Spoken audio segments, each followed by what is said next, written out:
Hello everyone. Hope आप सबकी पढ़ाई काफ़ी अच्छी चल रही होगी।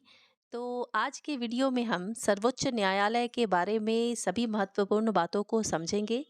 सर्वोच्च न्यायालय जो कि आपके इंडियन पॉलिटी के अंतर्गत आने वाला मोस्ट इम्पॉर्टेंट चैप्टर है और जहाँ से एवरी ईयर आपके एग्ज़ाम्स में, चाहे आप जिस भी एग्ज़ाम्स की तैयारी कर रहे हैं, उसमें यहाँ से सवाल पूछे जाते हैं। तो इस वीडियो में हम सर्वोच्च न्यायालय के इतिहास और उससे संबंधित सभी महत्वपूर्ण बातों को डिटेल में समझेंगे। तो आइए हम शुरू करते हैं आज का वीडियो, जो कि है सर्वोच्च न्यायालय से संबंधित। यहाँ पर देखिए, हम पहले कुछ बेसिक बातों को समझ लेते हैं, क्योंकि किसी भी टॉपिक को पढ़ने से पहले आप उसके बेसिक बातों को अगर समझ लेंगे तो आपको समझने में काफ़ी आसानी होगी। तो कुछ बेसिक बातों को हम समझते हैं। देखिए, हमारा जो संविधान है, इसके 3 अंग होते हैं। पहला तो है विधायिका, फिर कार्यपालिका और न्यायपालिका। और इसी न्यायपालिका के अंतर्गत आता है हमारा सुप्रीम कोर्ट, हाई कोर्ट और फिर बाकी के जो अधीनस्थ न्यायालय हैं वो। तो जैसा कि मैंने बताया कि हमारे संविधान में जो राज्य की शक्तियां हैं उसे 3 भागों में बांटा गया है: कार्यपालिका, विधायिका और न्यायपालिका। विधायिका जो है, उसका काम है कानून का निर्माण करना। ध्यान रखिएगा, इस तीनों में कंफ्यूज नहीं होना है। विधायिका का जो कार्य है वो है कानून और विधि का निर्माण करना। अब ये है कार्यपालिका, जिसका कार्य है कानून को लागू करना। और तीसरा है न्यायपालिका, जिसका कार्य क्या है? तो इसका कार्य है कि संविधान में लिखे गए सभी कानून का पालन करवाना भारत के नागरिकों के द्वारा। और अगर कोई इसका पालन नहीं करता है तो उसे सजा देने का कार्य किसका है? न्यायपालिका का है। तो ये एक ओवरव्यू आपने समझ लिया। अब हम देखते हैं न्यायपालिका या फिर सर्वोच्च न्यायालय। सर्वोच्च न्यायालय, जिसे सुप्रीम कोर्ट भी कहते हैं और उच्चतम न्यायालय भी कहते हैं। उच्च न्यायालय हाई कोर्ट को कहते हैं। तो सर्वोच्च न्यायालय का मुख्यतः कार्य क्या होता है? भारत में न्याय संबंधी जितने भी कार्य हैं उसके अंतर्गत आपका आ गया लोगों के मौलिक अधिकारों की रक्षा करना, जितने भी विवाद हैं उसको निपटाना, और अन्य सभी कार्य जो न्याय से संबंधित है वो कार्य करने की जिम्मेदारी है न्यायपालिका की। न्यायपालिका के मुख्य रूप से 3 अंग हैं। सबसे पहला है सर्वोच्च न्यायालय, जो कि भारत का सबसे बड़ा न्यायालय है। इसके आगे आप कहीं भी अपील नहीं कर सकते हैं। तो सर्वोच्च न्यायालय, सुप्रीम कोर्ट। दूसरा है राज्य स्तर पर उच्च न्यायालय, जिसे आप हाई कोर्ट कहते हैं। और तीसरा है जिला स्तर पर जो न्यायालय होते हैं, अधीनस्थ न्यायालय। तो ये 3 न्यायालय हैं जो कि न्यायपालिका के 3 मुख्य अंग हैं। ये आप इमेज में देख सकते हैं, ये है हमारा सुप्रीम कोर्ट। लेकिन अब सर्वोच्च न्यायालय को हम इस चैप्टर में तो पढ़ेंगे ही, लेकिन उसे पढ़ने से पहले हम ब्रीफली में इसके इतिहास को समझ लेते हैं। अगर मैं बात करूं कि सर्वोच्च न्यायालय का गठन कब हुआ था, तो ये हुआ था जनवरी 1950 में। तो सवाल उठता है कि फिर जनवरी 1950 से पहले भारत में न्याय कैसे होता था? कानून संबंधी कार्य कौन देखता था? तो आज़ादी से पहले भारत पर अंग्रेजों का शासन था। तो अंग्रेजों के द्वारा ही, यानी कि ब्रिटिश ईस्ट इंडिया कंपनी के द्वारा ही भारत में पहली बार एक कोर्ट की स्थापना की गई थी। किस एक्ट के जरिए? तो वो एक्ट था रेगुलेटिंग एक्ट 1773। यहाँ से रेगुलेटिंग एक्ट 1773 से बहुत सारे सवाल पूछे जाते हैं। तो रेगुलेटिंग एक्ट 1773 के अंतर्गत वर्ष 1774 में, यहाँ आप कंफ्यूज नहीं होइएगा, एक्ट है 1773। और इसी एक्ट के तहत वर्ष 1774 में कलकत्ता में एक कोर्ट की स्थापना की गई। तो उस वक्त भारत की जो राजधानी थी वो थी कलकत्ता, जिसे आप वर्तमान में कोलकाता कहते हैं। फिर बाद में जाकर 1911 में जॉर्ज पंचम के काल में भारत की राजधानी को दिल्ली में स्थानांतरित किया गया था। अब हम देखते हैं कि 1774 में कलकत्ता में जिस कोर्ट की स्थापना की गई, उस कोर्ट का क्या नाम था? उस कोर्ट का नाम था फेडरल कोर्ट, जिसे कि भारत शासन अधिनियम 1935 के तहत खोला गया था। और किस दिन खोला गया था फेडरल कोर्ट को? तो 1 अक्टूबर 1937 के दिन। लेकिन यहाँ पर बात करें कि सर्वोच्च न्यायालय और फेडरल कोर्ट में बेसिक अंतर क्या था, तो अभी वर्तमान में अगर हम सर्वोच्च न्यायालय यानी कि सुप्रीम कोर्ट की बात करें, तो सर्वोच्च न्यायालय भारत का अंतिम अपीलीय न्यायालय है। यानी कि इसके बाद आप किसी भी अन्य न्यायालय में अपील नहीं कर सकते हैं। जो भी फैसला सर्वोच्च न्यायालय में दे दिया उसे आपको मानना पड़ेगा। लेकिन आज़ादी से पहले ये जो फेडरल कोर्ट था, ये अंतिम अपीलीय न्यायालय नहीं था। इसके ऊपर भी एक न्यायालय था जो कि था लंदन का प्रिवी काउंसिल। तो ये अंतिम अपीलीय न्यायालय था जो कि अंग्रेजों के अंडर में कार्य करता था। तो ये एक बेसिक अंतर था वर्तमान के सर्वोच्च न्यायालय में और आज़ादी से पहले फेडरल कोर्ट में। तो होप आप इन दोनों के बीच का डिफरेंसेस समझ गए होंगे। अब हम देखते हैं कि सर्वोच्च न्यायालय का जो वर्णन है वो संविधान के किस भाग में है। तो ये संविधान के भाग 5 में इसका वर्णन है और अनुच्छेद 124 से लेकर 147 के बीच में भारत के सर्वोच्च न्यायालय का वर्णन किया गया है। तो ये अनुच्छेद आप याद रखें। तो ये कुछ इतिहास था सर्वोच्च न्यायालय के बारे में, क्योंकि आप चीज़ों को जब जोड़ कर पढ़ते हैं, समझ कर पढ़ते हैं, तो आप बहुत ही इजीली चीज़ों को याद रख सकते हैं। अदरवाइज आप हमेशा कंफ्यूज रहेंगे, है ना? तो यहाँ पे जितने पॉसिबल सवाल आपके माइंड में आ सकते हैं, उससे मैंने इस यहाँ पर डिस्क्राइब कर दिया। तो चलिए अब हम देखते हैं सर्वोच्च न्यायालय के गठन के बारे में। तो इसका गठन हुआ था, ये डेट इंपॉर्टेंट है, 28 जनवरी 1950 को भारत के सर्वोच्च न्यायालय का गठन हुआ था। और ये नाम बहुत ही इंपॉर्टेंट है कि इसके पहले न्यायाधीश कौन थे। तो वो थे H. J. कानिया। इसका पूरा नाम भी आप ध्यान रखें, इनका पूरा नाम है हरिलाल कानिया। तो ये भारत के सर्वोच्च न्यायालय के पहले न्यायाधीश हैं। और पहला जब भी होता है तो वो आपके लिए इम्पोर्टेंट हो जाता है। तो मूल संविधान की हम बात करें, तो मूल संविधान में कुल 8 न्यायाधीशों का वर्णन किया गया है। 8 यानी कि 1+7, यानी कि एक एक होगा चीफ जस्टिस ऑफ इंडिया यानी कि मुख्य न्यायाधीश, और बाकी के 7 जो होंगे वो अन्य न्यायाधीश होंगे। लेकिन समय समय पर न्यायाधीशों को बढ़ाने का कार्य चलता रहा। और यहाँ ध्यान रखिएगा कि न्यायाधीशों को बढ़ाने की जो शक्ति होती है वो किसके पास होती है? केवल संसद के पास होती है। तो ये तो बात हो गई मूल संविधान की, कितने न्यायाधीशों का वर्णन था। बात करें वर्तमान में न्यायाधीशों की कुल संख्या कितनी है, तो वो है 31। अब ये जो 31 है, ये आप 1+30 समझे। 1 यानी कि चीफ जस्टिस ऑफ इंडिया और बाकी के 30 अन्य न्यायाधीश। हालांकि इसमें पूरे के पूरे 30 न्यायाधीश नहीं हैं, कुछ पद अभी वर्तमान में खाली हैं। और ये जो संख्या बढ़ाया गया, ये 2008 में एक अधिनियम आया था जिसके अंतर्गत न्यायाधीशों की संख्या को बढ़ाया गया। और इसे बढ़ाने की शक्ति किसके पास होती है? संसद के पास। ये कुछ महत्वपूर्ण पॉइंट्स हैं जहां से सवाल बनते हैं सर्वोच्च न्यायालय से। अब हम देखते हैं कि सर्वोच्च न्यायालय के न्यायाधीश बनने के लिए क्या योग्यता होनी चाहिए। तो सर्वप्रथम वह भारत का नागरिक होना चाहिए। दूसरा है एक या अधिक उच्च न्यायालय, यहाँ पर मिसप्रिंट है में, कम से कम 5 वर्ष के न्यायाधीश होने का एक्सपीरियंस हो। ठीक है, उच्च न्यायालय में न्यायाधीश होने का एक्सपीरियंस होना चाहिए कम से कम 5 साल का। लेकिन यहाँ पर सिर्फ एक ही क्राइटेरिया नहीं है, एक और क्राइटेरिया दिया हुआ है और यहाँ या लगा हुआ है, यानी कि either this and either that, दोनों का दोनों योग्यता होना आवश्यक नहीं है। तो पहला तो है कि 5 वर्ष तक न्यायाधीश रहा हो उच्च न्यायालय में।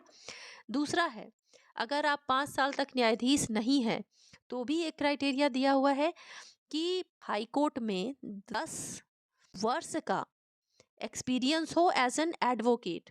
एडवोकेट जिसे हम हिंदी में अधिवक्ता कहते हैं, तो ये अधिवक्ता वर्ड को भी आप ध्यान रखें। तो एक एडवोकेट के रूप में हाई कोर्ट में 10 इयर्स का एक्सपीरियंस हो या फिर उच्च न्यायालय में 5 साल का न्यायाधीश होने का एक्सपीरियंस हो, ये दोनों में से कोई भी एक होगी तो वो व्यक्ति सर्वोच्च न्यायालय का न्यायाधीश बनने की योग्यता रखता है। तीसरा एक और है जो कि है राष्ट्रपति के रूप में कानून का पारंगत ज्ञाता हो या एडवोकेट हो। तो अगर राष्ट्रपति के नज़र में कोई ऐसा एडवोकेट हो जो कानून का बहुत बड़ा पारंगत हो और उसे बहुत ज़्यादा ज्ञान है, तो राष्ट्रपति भी किसी व्यक्ति को न्यायाधीश बनने के लिए नामित कर सकते हैं। लेकिन देखा जाए तो ये वाला जो ऑप्शन है थर्ड वाला, ये लगभग ना के बराबर ही आज तक इस क्राइटेरिया को फॉलो किया गया है। मुख्य रूप से ये दो क्राइटेरिया को ही अब तक फॉलो किया जा रहा है। अब देख लेते हैं कि सुप्रीम कोर्ट में महिलाओं का क्या योगदान है। तो जैसा कि मैंने पहले ही बताया कि कोई भी पहला या पहली किसी भी क्षेत्र से संबंधित हो तो वो इम्पोर्टेंट हो जाता है। तो सर्वोच्च न्यायालय तक पहुंचने वाली जो पहली महिला है वो कौन है? फातिमा बीबी है, वर्ष 1989 में।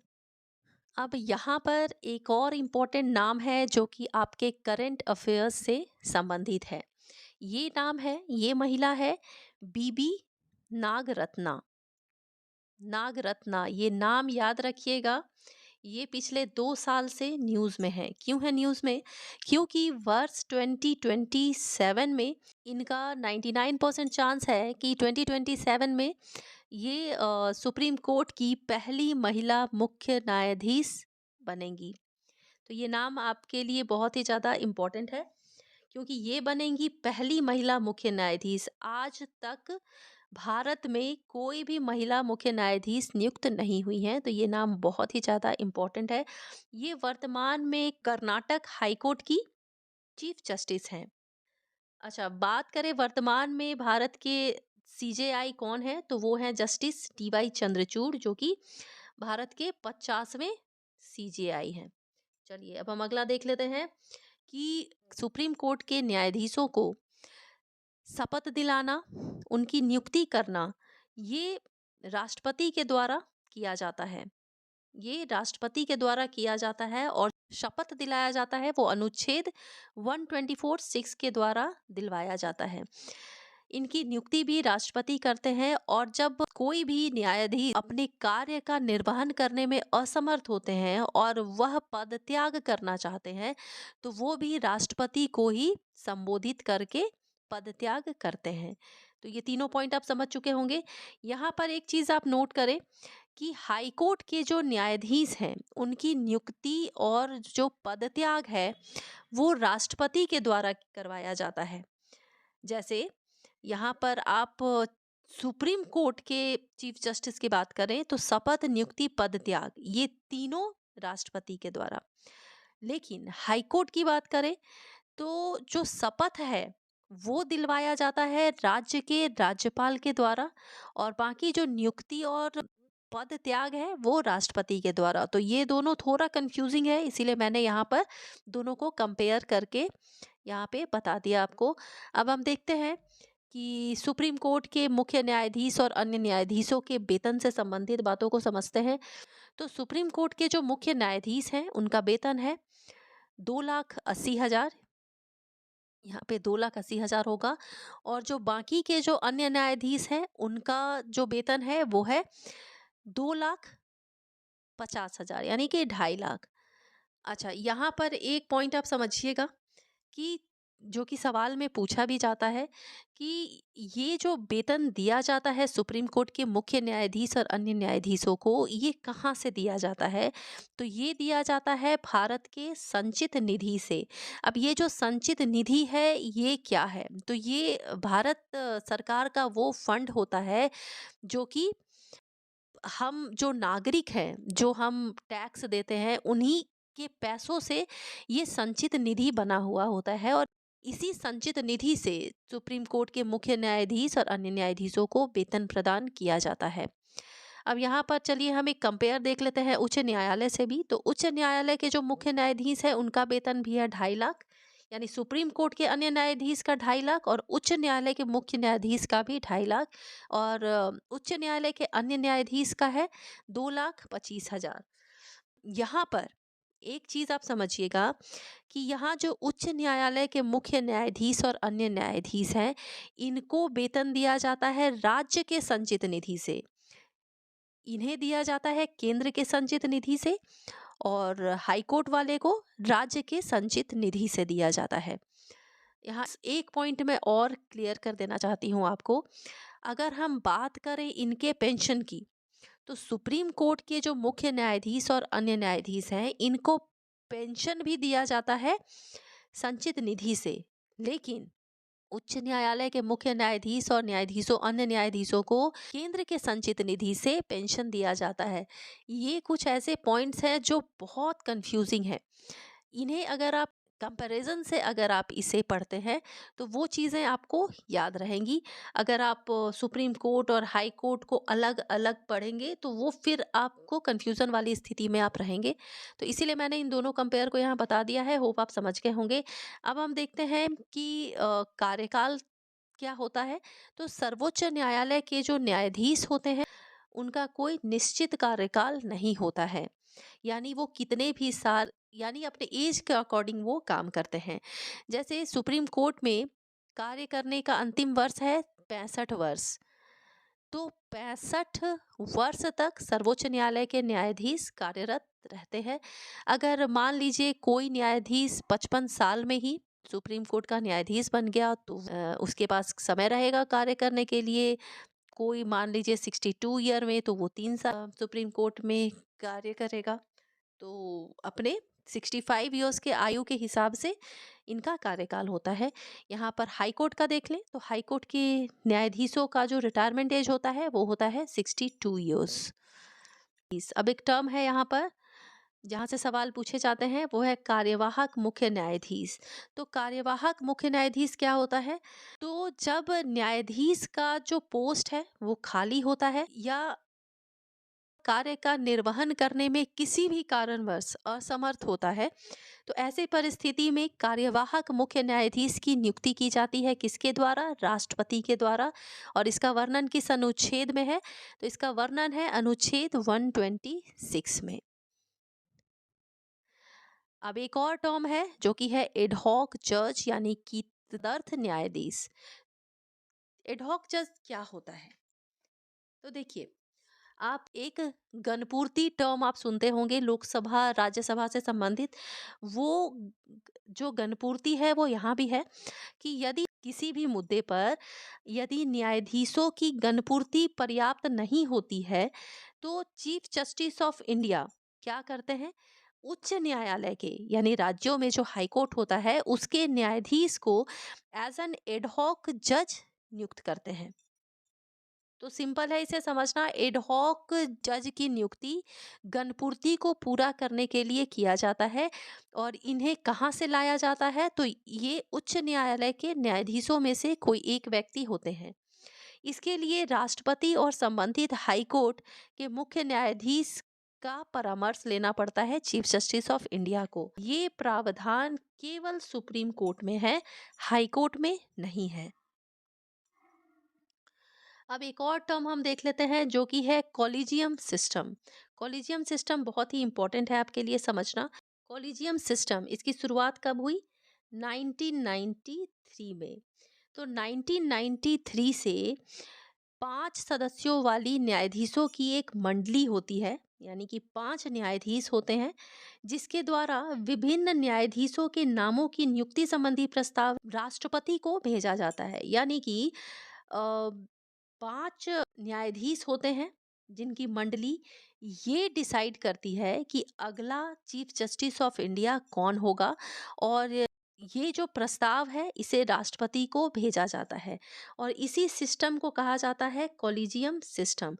यानी सिंपल लैंग्वेज में समझे तो नए चीफ जस्टिस ऑफ इंडिया की नियुक्ति किसके द्वारा की जाती है? कॉलेजियम सिस्टम के द्वारा की जाती है। कॉलेजियम सिस्टम का मतलब होता है एडवाइजरी कमेटी, सलाहकार समिति। ठीक है। लेकिन अब यहाँ पर एक सवाल आपके माइंड में जरूर आ रहा होगा कि 1993 में कॉलेजियम सिस्टम प्रारंभ हुआ, जिसके द्वारा चीफ जस्टिस ऑफ इंडिया चुना जा रहा है। 1993 से पहले चीफ जस्टिस ऑफ इंडिया कैसे चुने जाते थे? तो यहाँ ध्यान रखिएगा, जब से सुप्रीम कोर्ट का गठन हुआ, यानी 28 जैन 1950 से लेकर 1993 तक या 1992 तक उन्हें चुना जाता था। किसके द्वारा?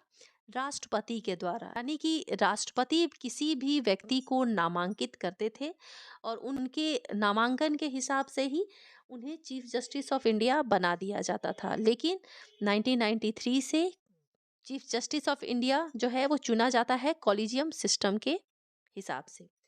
अब यहाँ पर एक और महत्वपूर्ण टर्म है जो कि है NJAC।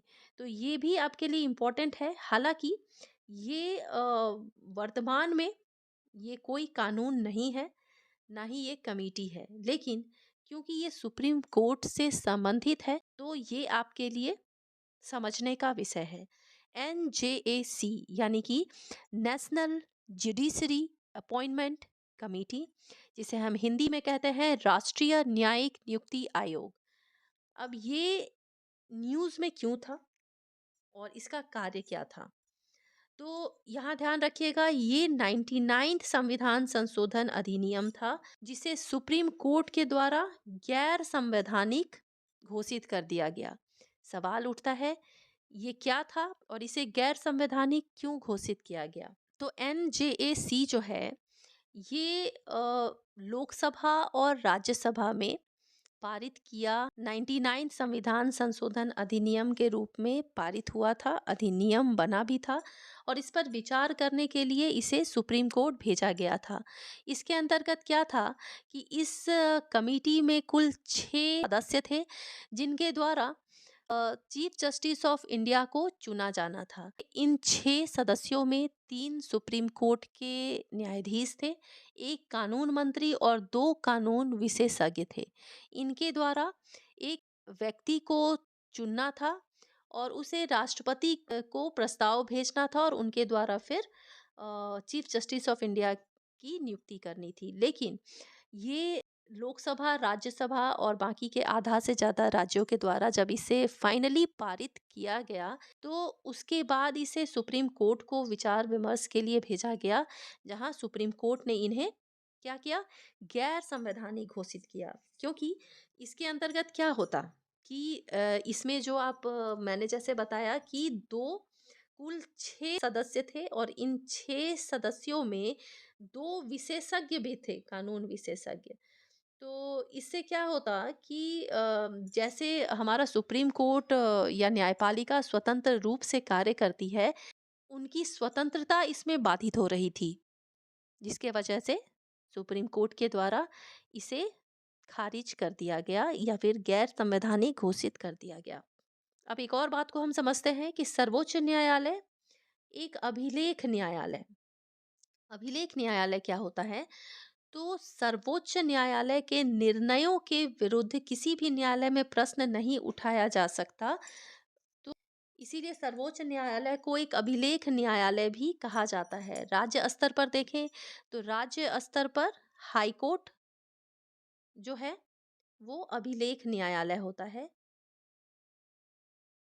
यानी कि जितने भी अधीनस्थ न्यायालय हैं राज्यों में, वो हाई कोर्ट के फैसले पर प्रश्न चिन्ह नहीं उठाएंगे। तो अभिलेख न्यायालय के बाद चलिए अब हम देख लेते हैं सर्वोच्च न्यायालय से संबंधित कुछ महत्वपूर्ण पॉइंट्स को, कुछ महत्वपूर्ण बातों को, जो कि एग्जाम्स में पूछे जाते हैं। तो यहाँ मैंने जितने भी इम्पोर्टेंट पॉइंट्स को लिया है वो आपके किसी न किसी एग्जाम्स में पूछा जा चुका है। तो आप इन प्रश्नों के इम्पोर्टेंस को समझ सकते हैं। इसमें अब हम देखते हैं कि संविधान की व्याख्या करने का अंतिम अधिकार किसके पास होता है। तो ये अधिकार होता है सर्वोच्च न्यायालय को। दूसरा है, संविधान का संरक्षक किसे कहा जाता है। तो सर्वोच्च न्यायालय को कहा जाता है संविधान का संरक्षक। तो ये सवाल बहुत बार पूछा जा चुका है। अब अगला सवाल है जो कि बहुत ही ज़्यादा इम्पोर्टेंट है, मौलिक अधिकारों का संरक्षक, यानी कि हमारे भारतीय संविधान के द्वारा संविधान के भाग 3 में मौलिक अधिकार हम नागरिकों को प्रदान किया गया है। कुल कितने मौलिक अधिकार हैं वर्तमान में हमारे पास? तो हम नागरिकों के पास कुल 6 मौलिक अधिकार हैं। इन 6 मौलिक अधिकारों में कौन कौन सा अधिकार है? तो समानता का अधिकार, स्वतंत्रता का अधिकार, शोषण के खिलाफ अधिकार, और नेक्स्ट है आपका धर्म की स्वतंत्रता का अधिकार, शैक्षणिक अधिकार। ये सभी क्या है? हमारे 6 मौलिक अधिकार हैं। तो संविधान ये कहता है कि इन 6 मौलिक अधिकारों में अगर किसी भी मौलिक अधिकारों का हनन होता है तो आप स्वतंत्र रूप से सर्वोच्च न्यायालय का दरवाजा खटखटा सकते हैं। तो मौलिक अधिकारों के संरक्षण के लिए सुप्रीम कोर्ट क्या जारी करता है? रिट जारी करता है। कुल कितने प्रकार का रिट जारी करता है? 5 प्रकार का रिट जारी करता है। तो अगर रिट से संबंधित बातें आप समझना चाहते हैं तो प्लेलिस्ट में जाकर आप देख सकते हैं, मैंने वीडियो डाला हुआ है। तो 5 प्रकार के रिट जारी करता है किस लिए सुप्रीम कोर्ट? हमारे मौलिक अधिकारों के संरक्षण के लिए। अब यहाँ सवाल उठता है कि संविधान के किस अनुच्छेद के तहत सुप्रीम कोर्ट नागरिकों के मौलिक अधिकारों की रक्षा करता है? तो अनुच्छेद 32 बहुत ही ज़्यादा इम्पोर्टेंट है, क्योंकि इसे संविधान की आत्मा कहा गया है। किसने कहा था? डॉक्टर भीमराव अंबेडकर ने कहा था। तो सुप्रीम कोर्ट मौलिक अधिकारों की रक्षा करता है अनुच्छेद 32 के तहत, और वहीं पे हाई कोर्ट की बात करें तो हाई कोर्ट करता है अनुच्छेद 26 के तहत। नेक्स्ट है कि न्यायिक पुनर्विलोकन की शक्ति किसके पास होती है? तो ये शक्ति होती है सर्वोच्च न्यायालय को। न्यायिक पुनर्विलोकन यानी इंग्लिश में हम इसे कहते हैं जुडिशियल रिव्यू। तो इस वर्ड से ही आप अंदाजा लगा सकते हैं, जुडिशियल रिव्यू यानी किसी भी फैसले पर रिव्यू करना। यानी कि ये अधिकार सर्वोच्च न्यायालय के पास होता है कि अगर कोई भी फैसला सर्वोच्च न्यायालय ने सुनाया है तो उस फैसले पर अगर वह बाद में जाकर संतुष्ट नहीं है तो वह उस फैसले का रिव्यू यानी कि फिर से उस पर फैसला दे सकता है। पुनर्विचार करने की शक्ति सर्वोच्च न्यायालय के पास है। तो ये थे कुछ महत्वपूर्ण बातें सर्वोच्च न्यायालय से संबंधित। सर्वोच्च न्यायालय एक ऐसा टॉपिक है जो हमेशा न्यूज़ में रहता है और आपके पॉलिटी सेक्शन का भी मोस्ट इम्पॉर्टेंट चैप्टर है। तो इस वीडियो में मैंने कोशिश किया है कि सारे सर्वोच्च न्यायालय से संबंधित सारे बातों को इसमें कवर कर लिया जाए, और मैंने काफ़ी हद तक कर भी लिया है। तो अगर ये वीडियो आपको पसंद आई है तो आप इसे लाइक एंड शेयर करना ना भूलें, और फ्यूचर में ऐसे वीडियोस आप और भी पाना चाहते हैं तो चैनल को सब्सक्राइब करना ना भूलें, क्योंकि सब्सक्राइब करेंगे तभी आपको वीडियोस की नोटिफिकेशंस जाएंगी। तो मिलती हूँ अपने नेक्स्ट वीडियो में एक और मोस्ट इम्पॉर्टेंट टॉपिक के साथ। टिल देन आप मेहनत करते रहें।